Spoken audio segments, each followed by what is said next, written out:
This music is 116 years old, and it was used at the first performance that the orchestra played from this symphony, conducted by Mahler himself. Playing Mahler in this hall, on this stage, with this orchestra, being so connected to Mahler. Actually, it was Mahler himself conducting the first time that the orchestra played the Second Symphony.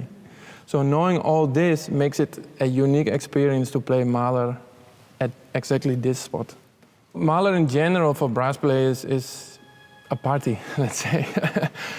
It has the most beautiful melodies, the most sensitive melodies, but in the other side also sometimes the roaring brass sound that you can get as a brass section, complete brass section.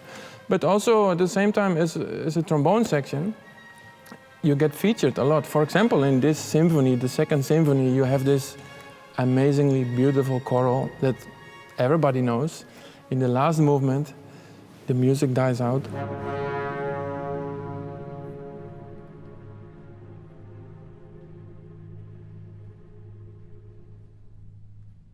It becomes silent, and the silence feels like it's forever, you know? And suddenly you have to play only with your colleagues next to you, which rarely happens as a trombone section.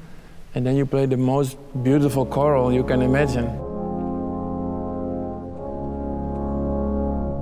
Thinking about the history of this piece at that moment, also imagining Mahler actually standing there, having the connection with the orchestra, etc., etc.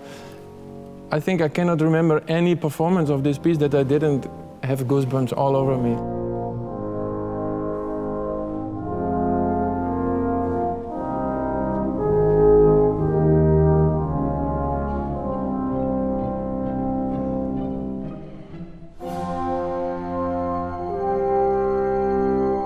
And specifically about this choral and the development of this, it fits so well to our way of playing. And of course, Mahler is in the DNA of the orchestra.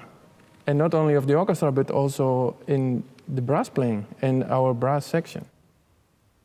Well, literally, the feeling of history is in the sheet music we still play from nowadays. So for example, here I have our sheet music from the Second Symphony.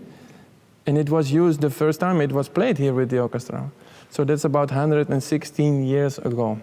And we still play from the same music. So I'm just imagining the journey that this music made.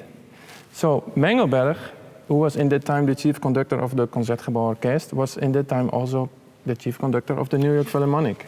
So he went probably with a big suitcase with all of the music on a boat, of course, crossing the ocean for maybe 2.5 weeks, all the way to New York, playing this Second Symphony of Mahler. And the principal trombonist wrote in New York Philharmonic 1925. So it's not just the thought of history, but you actually feel the history with having the music here. From this beautiful stage, I'm going home to enjoy the Second Symphony of Mahler, and I hope you will enjoy as much as I know I will do.